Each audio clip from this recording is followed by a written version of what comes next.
오늘 본문 말씀을 중심으로 여자의 말과 예수님의 말씀이라는 제목으로 말씀을 함께 상고해 보겠습니다. 하나님은 과연 어떤 사람을 사용하시는가? 하나님은 어떤 사람을 사용하시는가? 그리고 예수님을 영접하는 사람에게는 어떠한 역사가 일어나는가? 그리고 온전한 신앙은 무엇을 통해서 이루어지는가? 말씀을 함께 상고해 보도록 하겠습니다. 오늘 본문 말씀을 이해하기 위해서는 앞에 나와 있는 부분을 잠시 묵상할 필요가 있습니다. 예수님께서 사마리아 지역의 수가성이라는 곳을 잠시 들른 적이 있습니다. 예수님께서 들른 이유는 뭘까요? 가다가 길을 잃었기 때문에 아닙니다.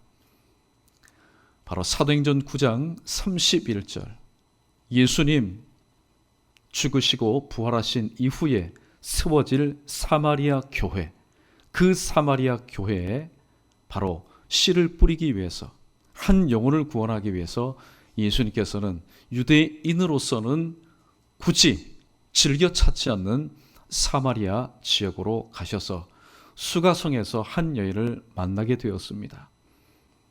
그 여인은 물을 기르러 온 여인이었습니다. 그러나 정오에 물을 기르러 온 여인이었으니 그 여인의 인생도 참 기구하였다라고 생각이 듭니다. 그 여인과 예배에 대해서 쭉 말씀하시던 중에 예수님께서 자신이 바로 영원히 목마르지 않는 물임을 소개하였습니다. 처음에는 이 여인이 물을 기르러 물동이를 들고 나왔지만은 예수님을 만난 뒤에 이 여인은 물동이를 버려두고 예수님을 증거하는 그런 여인으로 변하게 되었습니다.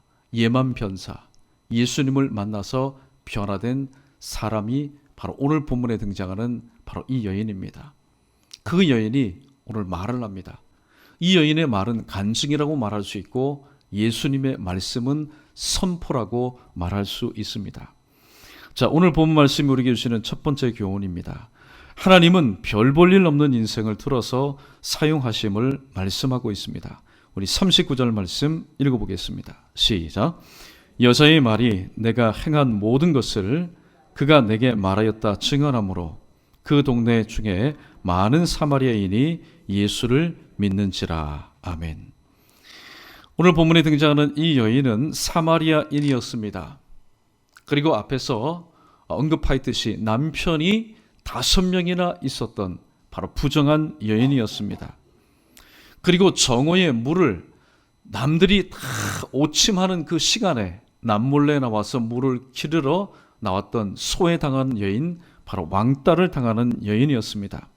그러나 오늘 이 수가성에 찾아오신 예수님을 만난 뒤에 이 여인은 변화된 삶을 살아갑니다. 표면적으로는 조금 전에 말씀드렸던 것처럼 물을 기르러 오기 위해서 물동이를 가지고 나온 여인이었지만은 오늘 28절 말씀을 보면은 물동이를 버려두고 동네에 들어가서 내가 만난 예수 그리스도를 소개하기 위해서 오늘 전도자로 변화된 삶을 살았습니다.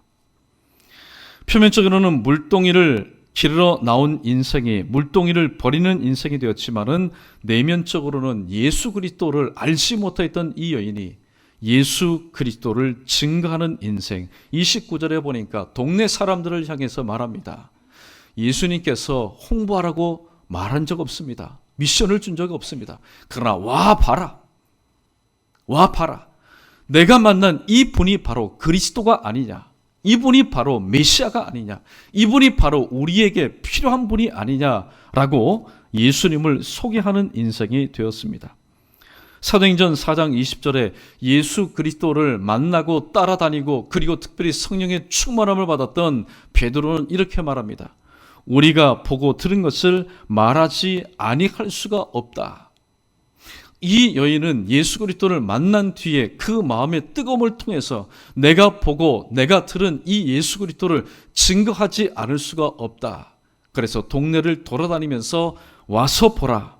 그렇게 바로 이 예수님을 전도하는 전도자의 삶을 살기 시작하였습니다. 모세의 경우도 마찬가지입니다. 묘소에는 사실 80세가 되던 그 해 40년 전에 40대인 이 모세는 별 볼 일이 없는 게 아니죠. 이 애굽의 차기 대권자로 주목을 받는 그런 인생이었습니다. 그러나 하나님의 섭리 가운데 저 미디안 광야로 쫓겨나게 되었고 그곳에서 40년 동안 양을 치면서 이 모세는 80세 이르기까지 양치기 촌노의 삶을 사는 정말로 별 볼 일이 없는, 그저 아내나 자기를 알아주고 장인 어른이나 자기를 알아주는 잊혀진 인생이었습니다. 그러나 호렙산에서 하나님을 다시 한번 인격적으로 만난 뒤에 이 모세는 이스라엘 백성을 인도하는 지도자로 쓰임받게 되었습니다.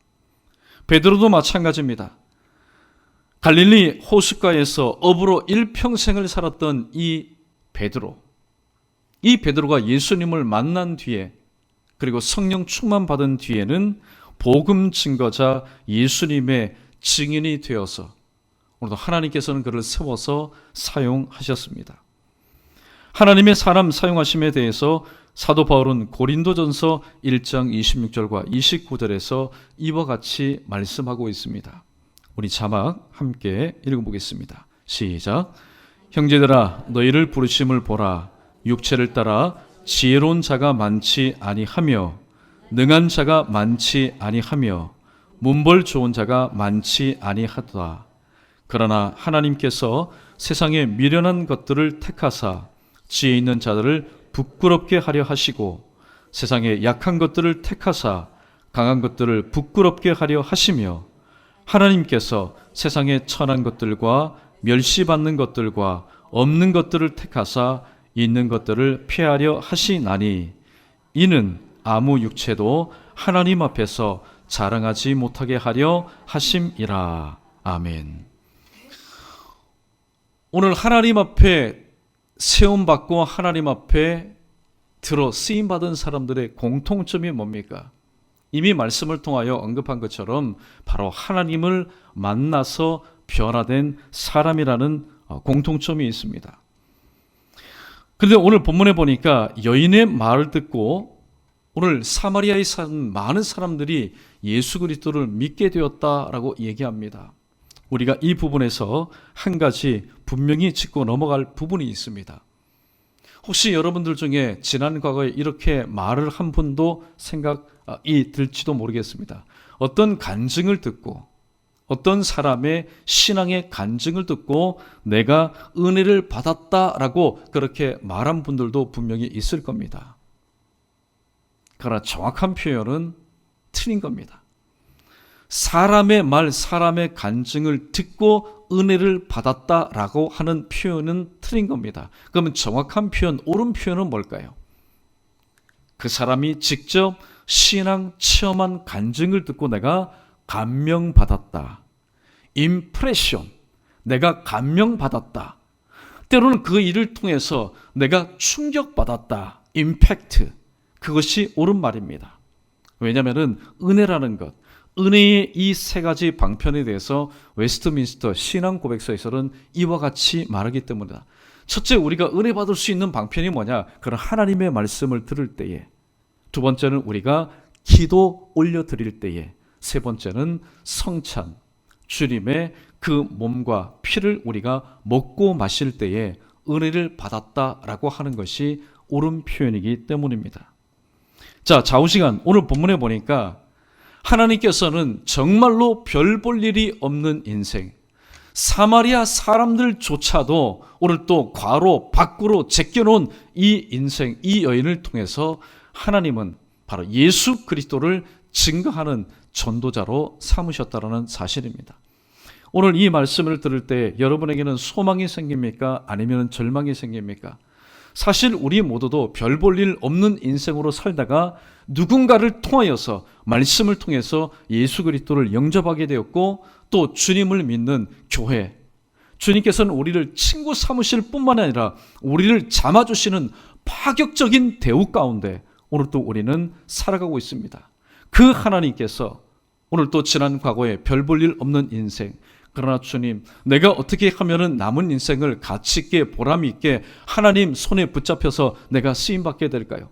내 자신을 깨끗하게 준비된다면은 우리 모두는 21세기판 모세, 21세기판 베드로, 그리고 21세기판 오늘 본문에 등장하는 이 여인처럼 별 볼 일 없는 인생에 꼬리표를 달고 있지만은 하나님은 분명히 그러한 인생을 하나님의 때에 오늘도 들어서 전도자로 예수 그리스도의 증인으로서 세워주심을 다시 한번 기억하시고 오늘도 잘 준비되어 하나님 언제 나를 들어 사용하실지 모르니 범사에 잘 준비되어 또 하나님께서 필요를 따라 우리도 들어 크게 사용하시는데 쓰임받을 수 있는 우리 모두 되기를 주님의 이름으로 축원합니다.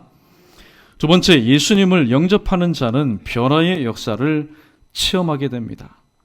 40절 말씀 계속해서 읽어보겠습니다. 40절입니다. 시작.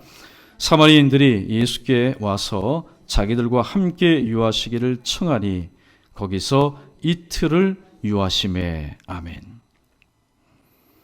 40절 말씀을 보면은 사마리아 사람들의 적극적인 반응이 오늘 나타나고 있습니다. 왜냐하면은 그들의 삶은 소망보다는 절망에 가까웠기 때문에, 그들의 삶은 빛된 삶보다는 어둠에 가까웠기 때문입니다. 그리고 그들의 삶의 무게가 그들을 점점 무겁게 하였고 점점 고되게 하였기 때문입니다. 우리가 자주 암송하는 시편 39편 7절 말씀, 주여 이제 내가 무엇을 바라리요? 나의 소망은 주님께 있나이다. 이것은 아마 사마리아 모든 사람들의 동일한 마음이었고 사마리아 모든 사람들의 와서 보라 증거받은 사마리아 모든 사람들의 입술의 고백이었을 겁니다. 왜냐하면 이들의 상태는 어떤 상태였을까요? 마치 메마른 논바닥이 쩍쩍 갈라진 것처럼 한 줄기의 물방울이라도 오늘 또 이들에게는 생명처럼 여겨졌기 때문에, 그리고 시편 기자가 고백한 것처럼 사슴이 헐떡헐떡거리는 그 사슴이 시냇물을 찾아 갈급한 것 같은 그런 마음의 상태였기 때문입니다. 그러므로 이들에게 필요한 분은 누구였을까요? 이들에게 필요한 분은 누구였을까요? 사슴이 시냇물을 찾기에 갈급함 같았던 이들에게, 그리고 또 논바닥이 쩍쩍 갈라지는 것 같은 그런 가뭄 가운데 바로 한 방울의 빗줄기라도 필요한 이들에게 필요한 분은 누구였을까요? 오늘 사도 요한은 요한복음 6장 35절에서 바로 이분을 우리에게 소개시켜주고 있습니다. 함께 읽어보겠습니다. 시작. 예수께서 이르시되 나는 생명의 떡이니 내게 오는 자는 결코 줄이지 아니할 터이요 나를 믿는 자는 영원히 목마르지 아니하리라. 아멘. 생명의 떡이요 생명수이신 예수님이 바로 이들에게 필요한 분이었습니다. 바로 그 맛을 누가 먼저 맛보았을까요? 정오에 남몰래 물을 기르러 나온 이 여인이 먼저 맛을 보았습니다. 맛을 보니까 지금까지 단 한 번도 체험하지도 경험하지도 맛보지도 못했던 그 맛, 이 좋은 맛을 오늘 혼자만 여러분 가지고 있겠습니까? 아닙니다. 야, 이 맛은 오늘도 나와 동일하게 어쩌면 나보다도 못한 우리 사마리아 사람들에게 이 맛을 함께 공유하는 것이 그것이 참된 일이 아닐까. 그래서 이 여인이 외쳤던 말, 바로 와 보라, 와서 한번 이분을 맛보자, 오늘 그렇게 외쳤던 것입니다. 왜요? 이들은 마태복음 5장 6절에 기록된 바로 이러한 복된 사람이었기 때문입니다. 의에 줄이고 목마른 사람이었기 때문입니다. 이들은 지금까지 예수 그리스도를 만나기 이전에는 그들 나름대로 잘 제조한 포도주 이것을 가지고 들이켰겠지요. 그러나 마시면 마실수록 더욱더 갈증이 되고 만나는 거 먹으면 먹을수록 더욱더 배고팠는데, 오늘 또 먼저 맛을 본 이 여인이 소개한 생명의 떡이요 생명수이신 예수 그리스도를 한번 맛보니 오늘 그들은 예수님을 떠나보낼 수가 없었던 것입니다. 그래서 계시록 3장 20절에 볼지어다 내가 문 밖에 서서 두드리느니 누구든지 내 음성을 듣고 문을 열면 내가 그에게로 들어가 그로 더불어 먹고 그는 나와 더불어 먹으리라. 오늘도 말씀이신 예수님과 교제를 함께 나누었습니다. 오늘 40절 말씀에 보면은 이런 말씀이 있지 않습니까? 하반절에 거기서 이틀을 유하심에 자기들과 함께 유하기를 청하니. 맛을 보니까 1시간 맛보는 것 가지고 속이 차지 않는다는 겁니다. 하루 모자라는 겁니다. 그래서 주님께서 그들과 함께 이틀을 유하시면서 행하셨던 일이 무엇일까요? 자, 말씀에 집중해 주십시오. 말씀에 집중해 주십시오. 그들이 이틀 동안 진행한 게 무엇일까요? 바로 말씀 상행회를 통하여서 하나님의 큰 은혜를 함께 나누었습니다. 41절 말씀 우리 크게 한번 읽어보겠습니다. 시작. 예수의 말씀으로 말미암아 믿는 자가 더욱 많아. 아멘. 어떤 역사인지 아십니까? 시브리서 4장 12절 말씀. 하나님의 말씀은 살았고 활력이 있어 좌우에 낯선 어떤 것보다도 예리하여 혼과 영과 및 관절과 골수를 찔러 쪼이까지 하며 마음의 생각과 뜻을 판단하나니. 그런데 한 가지 또 주의할 것은 아무리 하나님의 말씀이 이렇게 강력하게 역사가 한다 할지라도 내 마음이 마태복음 13장에 등장하는 첫 번째 길고와 같아, 또 두 번째 돌박과 같고 세 번째 가시떨기와 같다면은 오늘도 역사는 일어나지 않습니다. 역사는 일어나지 않습니다. 그러나 주님께서 사마리아 사람들의 그 상황을 불쌍히 여기셔서 그들의 마음 가운데 말씀을 통해서 역사할 때에 오늘 사마리아 사람들 가운데 믿는 자가 많아졌다라고 얘기합니다. 이거는 100%입니다. 이거는 의심할 수 없는 증거입니다. 그들의 마음이 무슨 밭이 되었다고요? 좋은 밭, 옥토와 같이 변화되었기 때문입니다. 그래서 그들은 주님의 말씀 한 말씀이라도 마치 쩍쩍 갈라진 그 논이 한 빗방울이라도 놓치지 않고 쑥쑥 흡수하는 것처럼 주님께서 말씀하신 것 단 한마디도 놓치지 않는 그런 마음을 가지고 사모하는 마음으로 주님의 말씀을 들을 때에 믿는 자들이 더욱더 많아졌다라고 얘기합니다. 그럼 어떤 역사가 일어났을까요? 로마서 10장 17절에 그러므로 믿음은 들음에서 나며 들음은 그리스도의 말씀으로 말미암았느니라. 바로 믿음의 역사, 믿는 역사가 일어나기 시작하였다는 겁니다. 여러분, 역사 중에 가장 큰 역사는 무엇일까요? 건물이 세워지는 역사? 그러나 가장 큰 역사는 바로 믿는 역사. 내 마음 가운데 믿음이 있어서 그 믿음을 통한 하나님의 역사, 그것이 가장 큰 역사라고 성경은 말씀하고 있습니다. 믿음의 역사는 무엇을 동반할까요? 내가 하나님의 말씀을 듣습니다.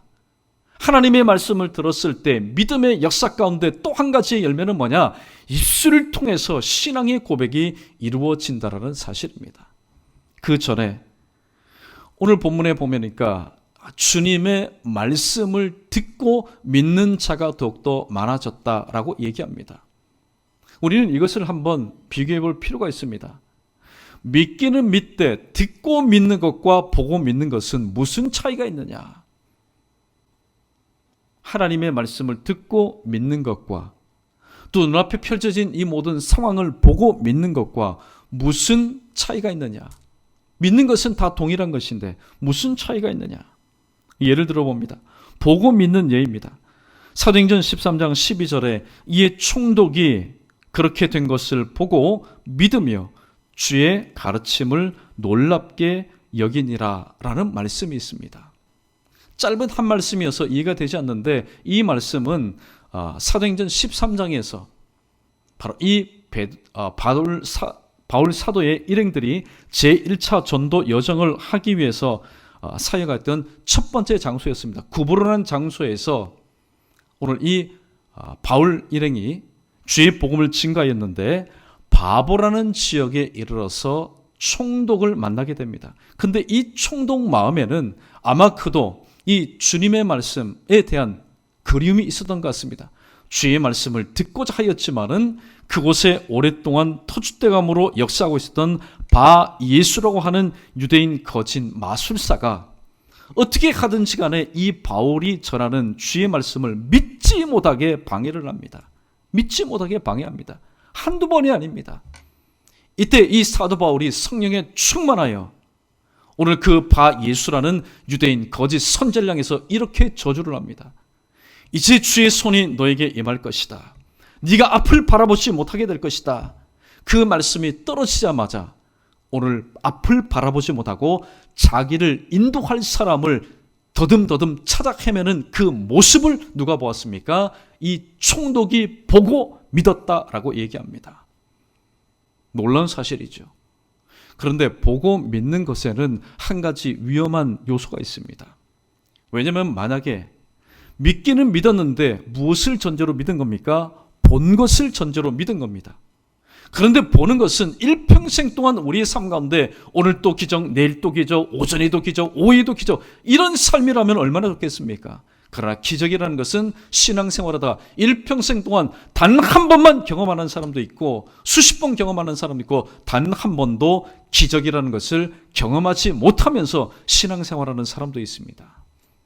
그런데 만약에 보고 믿는다면은, 그 다음에 만약에 보이는 것이 보이지 않는다면은, 지난번에는 내가 보고 예수를 믿었는데 이번에 보이지 않는다면은 그 믿음은 온전한 믿음이 되지 못한다는 사실입니다.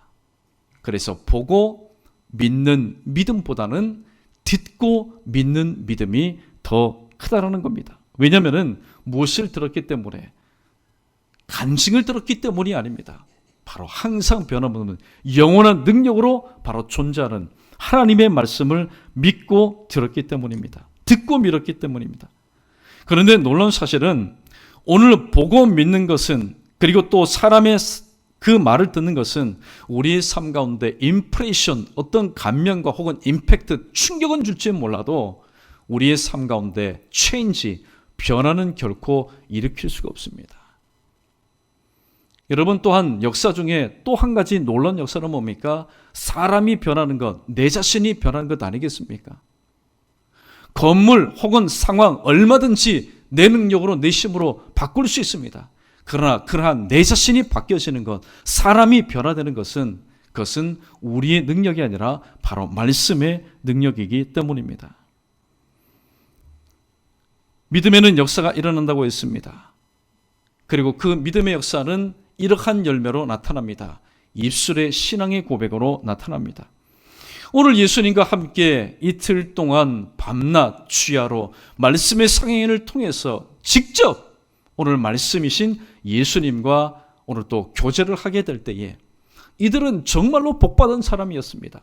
의에 줄이고 목마른 자는 복이 있나니 저희는 배부를 것이요. 배부를 뿐만이 아닙니다. 그들은 눈을 통해서 누구를 직접 보았습니까? 하나님이신 예수님을 직접 보았습니다. 그리고 그는 귀를 통해서 하나님의 음성을 직접 그들은 들었습니다. 그리고 좋은 마음, 그리고 옥토와 같은 마음을 통해서 진리의 말씀을 마음으로 깨달았습니다. 그러므로 그들은 이렇게 그들의 신앙을 고백할 수밖에 없었습니다. 우리 42절 말씀 함께 읽어보겠습니다. 시작. 그 여자에게 말하되 이제 우리가 믿는 것은 내 말로 인함이 아니니 이는 우리가 친히 듣고 그가 참으로 세상의 구주이신 줄 알미라 하였더라. 아멘.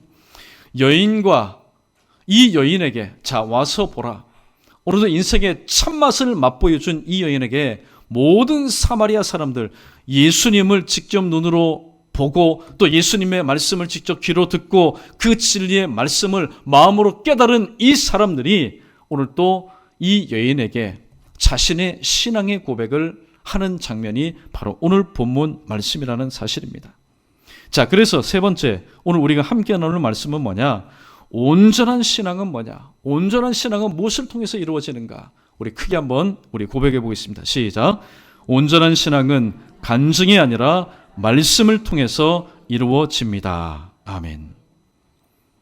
온전한 신앙은 간증을 통해서 이루어지는 것이 아니라 말씀을 통해서 이루어지는 겁니다. 다시 말씀드립니다. 간증은 우리에게 임프레션, 감명은 줄 수 있습니다. 때로는 임팩트, 우리의 삶, 나의 태도를 다시 한번 돌아볼 수 있도록 충격을 줄 수 있습니다. 그러나 나의 삶을 온전히 변화시키는 체인지의 역사는 바로 하나님의 말씀, 히브리서 4장 12절에 기록된 말씀처럼 하나님의 말씀밖에 없다는 사실입니다. 42절에 이제 우리가 믿은 것은 네 말로 인함이 아니니, 네 말로 인함이 아니니, 너의 간증거리로 인함이 아니니, 이는 우리가 친히 주님의 말씀을 듣고 그가 참으로 세상의 구주이신 줄을 우리가 알았다라고 얘기합니다. 오늘 공감복음 그리고 이 사복음서를 보게 될 때에 오늘 예수님을 만나고 예수님의 말씀을 들었던 자들의 입술 가운데서 세상의 구주시라고 고백한 사람들은 오늘 유일하게 사마리아 사람들 뿐입니다. 물론 베드로도 고백했죠. 주는 그리스도시요 살아계신 하나님의 아들이십니다. 주는 그리스도시요. 그런데 오늘 사마리아 사람들은요, 보다 정확하게 말합니다. 주님은 세상의 구주이십니다. 마태복음 1장 21절 말씀처럼 아들을 낳으리니 이름을 예수라 하라. 이는 그가 자기 백성을 그들의 죄에서 구원할 자이심이라. 세상 죄로부터 그들을 구원할 구주시라고 오늘 마태가 고백한 것처럼 오늘 예수님을 만나고 예수님의 말씀을 들었던 이 사람들은 제대로 된 신앙의 고백을 하고 있습니다. 이들이 이런 고백을 할 수 있던 것은 마태복음 11장 5절로 6절에 기록된 예수님의 메시아의 사역을 그들이 직접 체험했기 때문입니다. 마태복음 11장 5절로 6절에 맹인이 보며 못 걷는 사람이 걸으며 나병 환자가 깨끗함을 받으며 못 듣는 자가 들으며 죽은 자가 살아나며 가난한 자에게 복음이 전파된다 하니 누구든지 나로 말미암아 실족하지 아니하는 자는 복이 있도다 하시니라 라고 말씀하고 있습니다. 사마리아 사람들이 이틀 동안 그 누구도 감당하지 못하고 경험하지 못한 정말로 복된 삶을 그들은 살았습니다. 왜냐하면 그들은 눈으로 바로 메시아이신 세상의 구주이신 하나님의 독생자이신 예수 그리스도를 그들의 육신의 눈으로 똑똑히 보았고, 그리고 그들의 귀로는 하나님의 아들 예수 그리스도의 생생하신 그 복음, 바로 천국 복음을 그들이 들었으며 그들의 마음으로는 그 말씀 가운데 녹아진 진리의 말씀, 생명의 말씀이 무엇인지 그 뜻을 깨달았기 때문입니다. 여인을 통해서는 감명을 받았을지 모릅니다. 여인을 통해서는 충격을 받았을지 모릅니다. 그러나 이틀 동안 진행된 예수님과의 말씀의 풍성한 이 나눔을 통해서 그들은 변하게 되었습니다. 체인지, 그들의 인생이 변하게 되었습니다. 오늘 이 말씀을 통해서 오늘 우리에게 주시는 교훈 세 가지를 함께 나누었습니다. 하나님은 별 볼 일 없는 인생을 들어 사용하신다. 그러나 정말로 별 볼 일 없는 인생을 들어 사용하실까요? 한 가지 전제 조건이 있습니다. 그 별 볼 일 없는 인생이라 할지라도 그가 오늘 본문에 등장하는 여인처럼, 모세처럼, 베드로처럼, 또 성경에 기록된 많은 사람들처럼 예만 변사, 예수님을 만나서 변화된 사람을 오늘 또 하나님께서는 크게 들어서 하나님 당신의 뜻을 이루기 위해서 사용하십니다. 두 번째, 예수님을 만나는 사람은 변화되지 않은 사람들 수두룩합니다. 특별히 성경에 보면은 제자와 큰 무리라고 구분짓는데 큰 무리는 예수님을 만난 사람들이었습니다. 예수님이 베푸시는 기적과 이적을 체험한 사람들이었습니다. 그러나 그들은 예수님을 만날 뿐, 예수님을 결코 영접지 아니한 사람들이었습니다. 대표적인 사람이 바리새인과 서기관들이었습니다. 그들은 수도 없이 예수님 3년 공생애 동안 예수님을 만난 사람이었습니다. 그러나 그들은 결코 예수님과 예수님의 말씀을 그들의 마음 가운데 영접하지 아니한 사람들이었습니다. 반면에 저 사람 저거 변화될까? 무엇에 쓸까? 그러나 예수님을 영접한 사람, 예수님의 말씀을 듣고 순종한 사람들에게는 변화의 놀라운 역사가 일어났다는 사실. 그리고 마지막, 온전한 신앙은 사람의 간증, 사람의 말을 통해서 이루어지는 것이 아니라 하나님의 살았고 활력 있고 좌위에 나선 어떤 것보다도 예리하여 혼과 영과 및 관절과 골수를 찔러 쪼개기까지 하며 마음의 생각과 뜻을 판단하는 하나님의 말씀을 통해서 이루어진다는 사실을 다시 한번 기억하시고, 어찌든지 간에 하나님은 없는 것을 통하여서 우리에게 그것을 붙잡고 또 나를 따르라 말씀하지 않습니다. 주님께서는 오늘도 우리에게 귀한 하나님의 말씀이 오늘도 구절구절 담겨져 있는 이 성경을 우리에게 주셨습니다. 오늘도 우리가 가장 사모하고 붙잡아야 될 것이 바로 이것입니다. 왜냐하면 오늘도 가장 확실한, 하나님께서 하나님 당신을 우리에게 나타내시고 드러내시는 가장 확실한 도구요 통로는 바로 이 하나님의 말씀이기 때문입니다. 아무쪼록 세상에 여러 가지 많은 말들이 있지만은 그런 말들보다는 오늘도 하나님의 말씀을 여러분 꼭 붙잡으시고, 오늘도 여러분이 처해 있는 상황, 여러분이 어떤 환경에 있든지 간에, 어떤 삶의 변수에 있든지 간에, 어떤 형편이 있든지 간에 하나님의 말씀으로 인해서 다시 한번 쓰러졌던 곳에서 일어나시고, 또 잠자는 영혼들은 다시 한번 깨어나시고, 방황하는 영혼들은 다시 한번 주님께로 돌아오는 그런 귀한 역사가 오늘도 임하기를 주님의 이름으로 간절히 축원합니다.